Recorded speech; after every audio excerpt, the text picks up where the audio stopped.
ఉచితంగా ఇసుక ఇవ్వాలని సర్కార్ భావిస్తోంది. ఇందుకు అవసరమైన విధానాలను రూపొందించాలని ముఖ్యమంత్రి చంద్రబాబు అధికారులకు దిశానిర్దేశం చేసినట్టు తెలిసింది.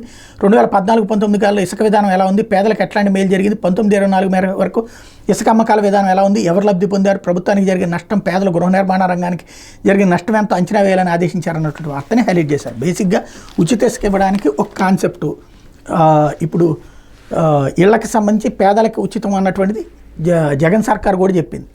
కాకపోతే ఇక్కడ సమస్య ఏంటంటే మిగతా ఇసుక తినేయడానికి పేదలను అడ్డు పెట్టుకుంటే ఎవరేం చేయలేరు. ఇసుక అన్నటువంటిది ఒక కీలకమైనటువంటి పాలసీ.